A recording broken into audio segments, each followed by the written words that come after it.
Hey guys what's up, welcome back to my YouTube channel 5 minute study. So अभी तक हमने chapter 6 हम life processes कर रहे थे, तो उसी को हम आज भी कंटिन्यू रखेंगे with the next topic which is heterotrophic nutrition. हमने ऑटोट्रॉफिक न्यूट्रिशन को कंप्लीट कर लिया था अच्छे से, एंड आज हम करेंगे हेटरोट्रॉफिक न्यूट्रिशन। ये रहा, तो चलो शुरू करते हैं। Each organism is adapted to its environment, कि इस एनवायरनमेंट में हर एक ऑर्गेनिज्म अपने आप को इस एनवायरनमेंट में अडेप्ट करके रख रखा है। The form of nutrition differs depending on the time and availability of food material as well as how it is obtain by the organism. और जो न्यूट्रिशन का जो फॉर्म होता है उसके टाइप के अलग अलग चीज़ों पे डिपेंड होता है। फूड मटेरियल पे अवेलेबिलिटी पर डिपेंडेंट होता है, और इस चीज़ पे भी डिपेंड होता है कि वो ऑर्गेनिज्म कैसे उससे वो ले रहा है। जैसे कि whether the food source is stationary, अगर मान लो फूड का जो सोर्स है वो स्टेशनरी है, जैसे कि ग्रास है, या फिर एक और a mobile such as a deer, या मोबाइल में जैसे कि एक deer, would allow for differences. दोनों में डिफरेंसेस होंगे कि कैसे वो फूड को एक्सेस कर रहे हैं, क्या न्यूट्रिटिव अपैरेटस जो कि काव और लॉयन से यूज़ किए जा रहे हैं। There is a range of strategies, अलग अलग तरह की स्ट्रैटेजीज होती हैं जिसमें फूड लिया जाता है और यूज़ किया जाता है ऑर्गेनिजम्स के थ्रू। Some organism break down the food material, कुछ ऑर्गेनिज्म क्या करते हैं, फूड मटेरियल को ब्रोक कर देते हैं, देन अब्जॉर्ब इट, फिर उसे अब्जॉर्ब करते हैं। जैसे कि फंगई है, fungi like bread modules, bread में देखते हैं ऊपर जब उसमें हिंदी में अगर हम कहते हैं जैसे कहते हैं फुफूंदी पड़ जाती है, अचार में फुफूंदी पड़ जाती है, that is the fungi. Okay, others take in whole material, कुछ उसको पूरा ही होल मटेरियल में ले लेते हैं और फिर उसे अपनी बॉडी के अंदर उसे ब्रेक डाउन करते हैं। What can be taken in, क्या अंदर लिया जा सकता है हमारी बॉडी के अंदर और उसे बॉडी के डिज़ाइन और फंक्शनिंग के हिसाब से ब्रोक किया जा सकता है।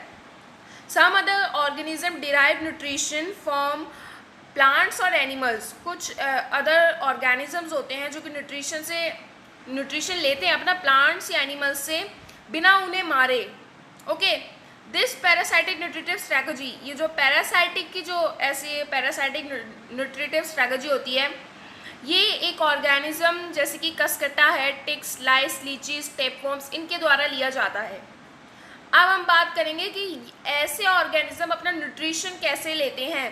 तो यहाँ पे आप एक साइड में डायग्राम देखिए, ये देखिए यहाँ पे आपको इस साइड में डायग्राम दिख रहा है, that is the diagram of figure 6.5 nutrition in amoeba.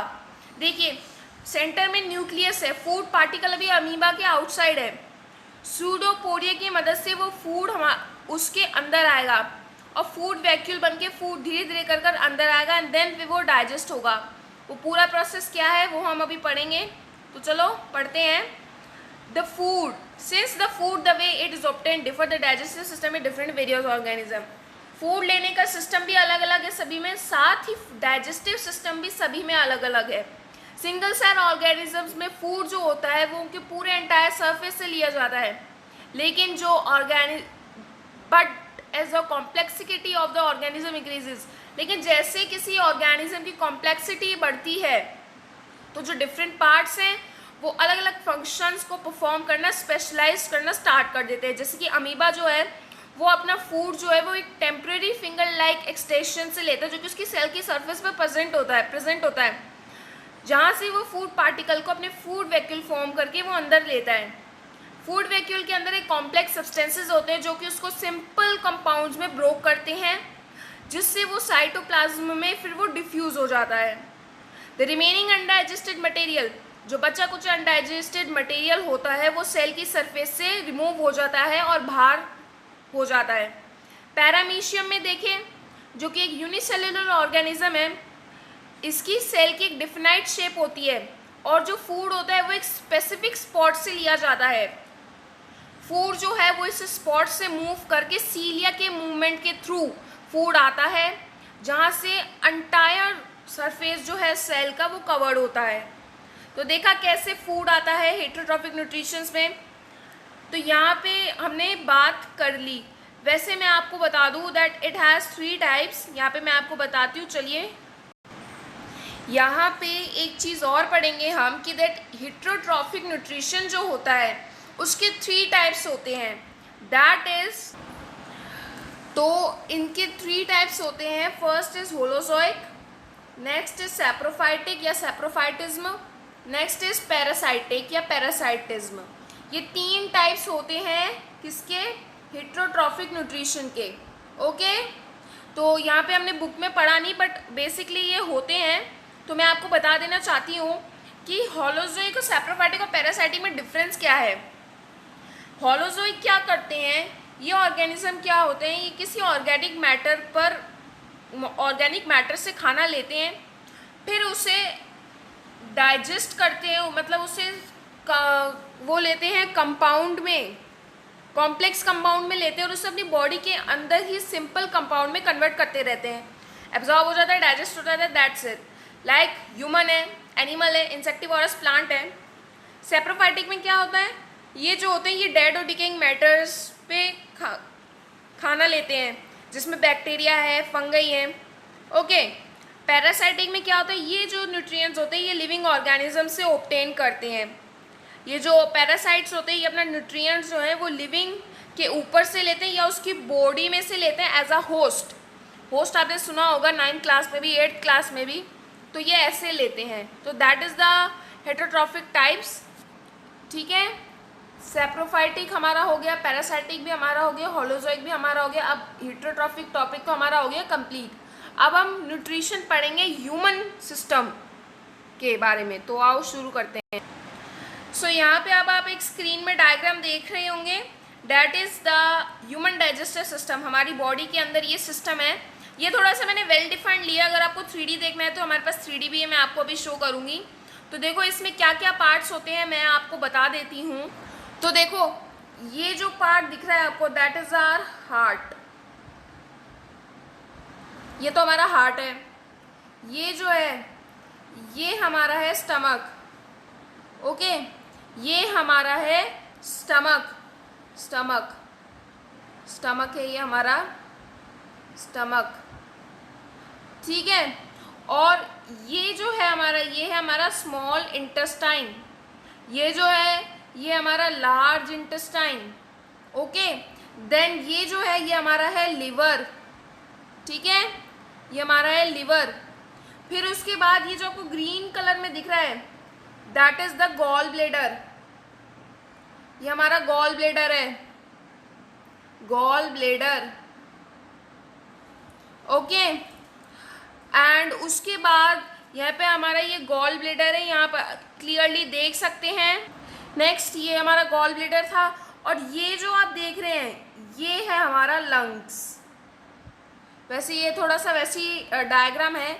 सो ये हमारा है human digestive system, HDS, that is our human digestive system. अब 3D में देख, अगर 3D में देखना है तो ये देखो ये 3D में है। यहाँ गौर से देखो, liver, then stomach, then large intestine, then small intestine और देन एनस।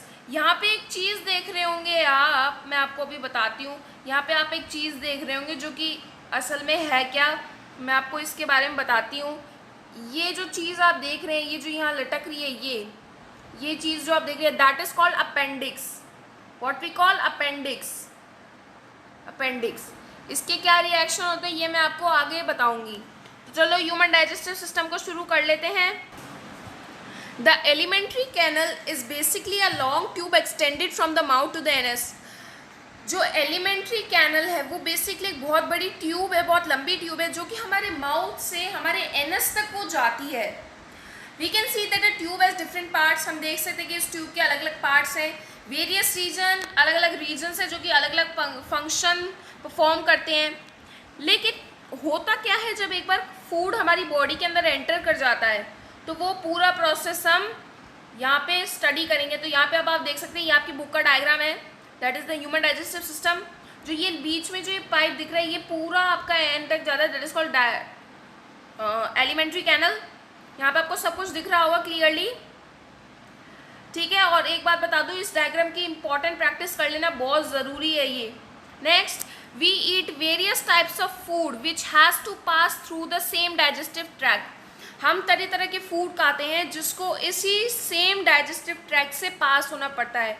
नेचुरली बात करें तो जो फूड होता है वो प्रोसेस्ड होता है, पार्टिकल्स को जनरेट करता है जो कि छोटे होते हैं और सेम टेक्सचर के होते हैं। ये जो होता है ये हमारे दांतों के थ्रू होता है जो कि फूड को क्रश करते हैं। Since of the lining of the canal is soft, कि जो इस ईसोफेगस की लाइनिंग यानी एलिमेंट्री कैनल की जो लाइनिंग है वो बहुत सॉफ्ट है। The food is always also wetted to make its passage smooth, कि जो फूड है वो हमेशा ही गीला रहेगा ताकि वो आसानी से हमारे एलिमेंट्री कैनल से पास हो सके। जब हम कुछ खाते हैं तो हमारे मुंह में ऑलरेडी वाटर पानी आने लगता है, वो एक्चुअली में पानी नहीं होता, एक फ्लूइड होता है जिसको बोलते हैं सलाइवा, जो कि हमारे ईयर्स के पास जो सलेवरी ग्लैंड्स हैं वो सेक्रेट करते हैं। अनदर एस्पेक्ट ऑफ फूड, अलग तरीके का अगर हम फूड जो खाते हैं, जो हम इंजेस्ट करते हैं, that is a complex nature. अगर हम उसे if it is absorb from the elementary canal, अगर वो एलिमेंट्री कैनल से ही अब्जॉर्ब हो जाएगा तो फिर उसे स्मॉलर मॉलिक्यूल्स में टूटना पड़ेगा।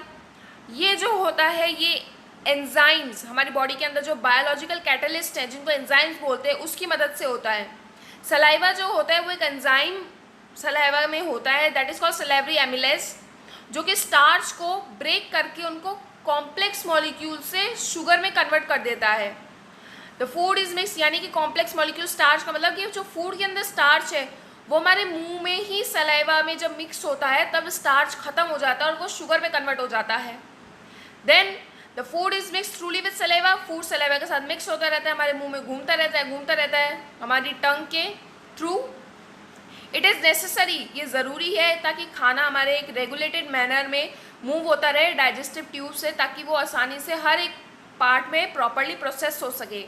जो लाइनिंग है कैनल की उसमें मसल्स है जो कि कॉन्ट्रैक्ट करते रहते हैं रिदमिकली, कॉन्ट्रैक्ट रिलैक्स करते रहते हैं, जिससे खाना जो है वो धीरे धीरे करके पुश होके आगे जाता है। ये जो पैरासिल्टेटिक मूवमेंट होता है ये हर वक्त होता रहता है जब भी हम कुछ खाते हैं। फ्रॉम द माउथ, मुंह से हमारा जो फूड है वो स्टमक तक जाता है फूड पाइप के थ्रू या ईसोफेगस, या आपको यहाँ पे ईसोफेगस दिख रहा होगा। ओके, स्टमक जो है एक बहुत बड़ा ऑर्गन है जो कि एक्सपैंड हो जाता है जब खाना उसमें एंटर होता है। जो मस्कुलर वॉल है स्टमक की वो मदद करती है कि जो फूड है वो एक डाइजेस्टिव जूसेस के साथ मिक्स हो जाए जो कि स्टमक में प्रेजेंट होते हैं। ये जो डाइजेशन फंक्शंस होते हैं ये गैस्ट्रिक ग्लैंड्स की ध्यान में रखकर होते हैं जो कि हमारी स्टमक की वॉल में प्रेजेंट होते हैं।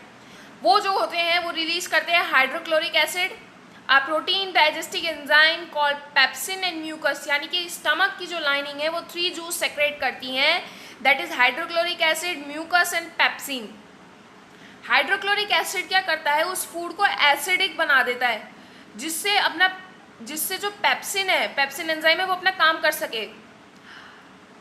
जो म्यूकस है वो स्टमक की इनर लाइनिंग को प्रोटेक्ट करता है ताकि एसिड की फॉर्मेशन ज़्यादा ना हो सके। पेप्सिन क्या काम करता है, फूड के अंदर जितना भी प्रोटीन होता है उसे एमिनो एसिड में कन्वर्ट करता है।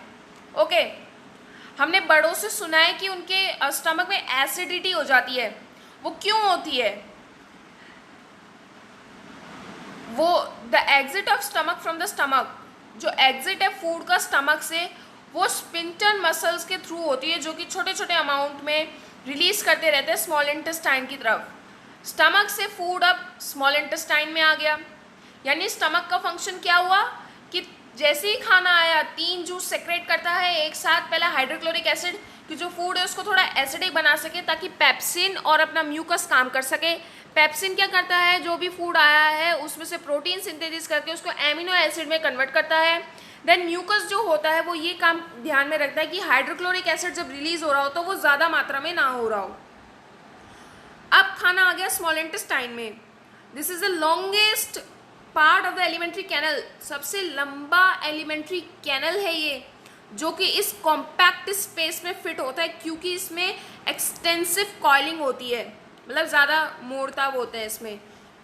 The length of small intestine, जो स्मॉल इंटेस्टाइन की लेंथ है वो ये डिफर करती, हाँ, अलग अलग एनिमल्स में उनके खाने को लेकर जो वो खाते हैं उस पर डिपेंड, अलग अलग तरीके के स्मॉल इंटेस्टाइन में, किसी में लंबी है, किसी में थोड़ी सी है, किसी में पतली है, किसी में मोटी है, ऐसी है। हर्बीवोरस जो घास खाते हैं उनकी लंबी इंटेस्टाइन होते हैं ताकि वो सेल्यूलोज को आसानी से डाइजेस्ट कर सके क्योंकि ग्रास में हाईली सेल्यूलोज होता है। मीट जो कि आसानी से डाइजेस्ट हो जाता है, जो कार्निवोरस है जैसे कि टाइगर्स, उनकी शॉर्टर स्मॉल इंटेस्टाइन होती है। स्मॉल इंटेस्टाइन एक कंप्लीट डाइजेशन है, मतलब स्मॉल इंटेस्टाइन एक ऐसी साइट है हमारी बॉडी की जहाँ पर प्रोटीन, फैट और कार्बोहाइड्रेट तीनों का एक साथ डाइजेशन हो जाता है। It receive the secretion of the liver and pancreatic for this purpose. इस प्रोसेस में स्मॉल इंटेस्टाइन में डाइजेशन कंप्लीट करने के लिए यहाँ पर दो जूसेस सेक्रेट होते हैं, एक तो लीवर से सेक्रेट होते हैं जूसेस, एक सेक्रेट होते हैं जूसेस पैंक्रियास से। फूड जो कि स्टमक से स्मॉल इंटेस्टाइन में आ रहा है वो है एसिडिक, तो उसे थोड़ा सा एल्कलाइन बनाना पड़ेगा जिसकी वजह से पैंक्रियास एंजाइम काम कर सकें। बाइल जूस जो कि लीवर से आ रहा है जिसमें बहुत ज़्यादा मात्रा में है कि वो फैट्स को काम कर सके। फैट जो कि इंटेस्टाइन में प्रेजेंट होते हैं लार्ज ग्लोब्यूल्स की फॉर्म में, जो कि मुश्किल बना देते हैं एंजाइम्स को काम करने के लिए। बाइल सॉल्ट जो होते हैं जो कि लीवर ही सेक्रेट करता है, वो ये मदद करता है ताकि स्मॉलर ग्लोब्यूल्स जो हैं वो इन एंजाइम की एक्शन की एफिशिएंसी को बढ़ा ना सके, उसे ब्रेक डाउन कर देते हैं। दिस इज सिमिलर, और ऐसा ही होता है जब हम किसी सोप में से डर्ट, मतलब डर्ट को सोप से इमल्सिफाइंग कर रहे हो, हमने जो कि चैप्टर 4 में पढ़ा है। पैंक्रियाज जो होता है वो पैंक्रियाटिक जूस सेक्रेट करता है जिसमें एंजाइम होते हैं ट्रिप्सिन जो कि प्रोटीन को डाइजेस्ट करके अमीनो एसिड में कन्वर्ट करता है, और एक होता है लियाब्स जो कि फैट को सिंथेसिस करके फैटी एसिड में कन्वर्ट कर देता है। जो वॉल होती है स्मॉल इंटेस्टाइन की, उसमें ग्लैंड्स होते हैं जो कि इंटेस्टाइनल जूस सेक्रेट करते हैं। ये जो एंजाइम होते हैं ये फाइनली प्रोटीन से अमीनो एसिड में कन्वर्ट हो जाते हैं, मैंने आपको अभी बताया। और जो कॉम्प्लेक्स कार्बोहाइड्रेट्स है वो ग्लूकोज और फैट ग्लूकोज में कन्वर्ट हो जाते हैं, और जो फैट है वो फैटी एसिड और ग्लाइसिरॉल में कन्वर्ट हो जाते हैं। द डाइजेस्टेड फूड, जो डाइजेस्टेड फूड है फिर वो इंटेस्टाइन की वॉल्स के थ्रू लिया जाता है। The inner lining of the small intestine, small intestine की जो इनर लाइनिंग है उसमें फिंगर लाइक बहुत सारे प्रोजेक्शंस है जिसको बोलते हैं विलई, जो कि इस एब्जॉर्प्शन के लिए सरफेस एरिया बढ़ाती हैं। ये विलई जो होती हैं ये रीचली सप्लाइड होती है ब्लड वेसल्स के साथ, जो कि एब्जॉर्ब फूड लेती हैं, हर एक सेल हर एक बॉडी पार्ट तक पहुंचाती है ब्लड के थ्रू, जो कि एनर्जी को ऑब्टेन करने के लिए यूटिलाइज हो जाती है, नए टिश्यूज बिल्डअप करती है और पुराने टिश्यूज को रिपेयर करती है। जो बचा कुछ अनएब्जॉर्ब खाना होता है वो लार्ज इंटेस्टाइन में भेजा जाता है, जहाँ पर और विलाई जो होती है और ज़्यादा विलाई होती है स्मॉल इंटेस्टाइन में, जहाँ से सिर्फ और सिर्फ वाटर एब्जॉर्ब करती हैं वो। बाकी का बचा कुचा मटेरियल जो होता है वो बॉडी के थ्रू एनस से बाहर निकल जाता है, और जो वेस्ट मटेरियल एग्जिट होता है वो एनस स्फिंक्टर के थ्रू रेगुलेट होता है। ठीक है, समझ में आ रहा है आपको? ओके, तो ये तो था हमारा natural process of humans digestive system, humans के अंदर कैसे डाइजेशन होता है वो सब था। आई होप आप सभी को समझ में आ गया होगा। आज की वीडियो काफ़ी बड़ी हो गई, प्लीज़ पूरी देखिएगा और समझिएगा कि ये वीडियो क्या कहना चाह रही है, और साथ ही सब्सक्राइब करना बिल्कुल मत भूलिएगा। लाइक शेयर सब्सक्राइब कीजिएगा चैनल को, और बेल आइकन को भी प्रेस कीजिएगा ताकि आपको लेटेस्ट नोटिफिकेशन मिलती रहे। अपना खूब सारा प्यार मेरे चैनल को देते दीजिए। और हाँ, आपकी जो क्वेरीज थी एड्यूकार्ड की बुक से रिलेटेड, क्लास 10 रेफरेंस से रिलेटेड, वो मैंने सॉर्ट आउट कर दी अपनी अपकमिंग वीडियो में, उसकी लिंक भी मैं आपको डिस्क्रिप्शन बॉक्स में दे दूंगी। जाइए चेक कीजिए और परचेज कीजिए, आपको सारी लिंक आपको उसी वीडियो में मिल जाएगी। तब तक के लिए बाय बाय, और कल के लिए पार्ट 3 के लिए रेडी रहना सब।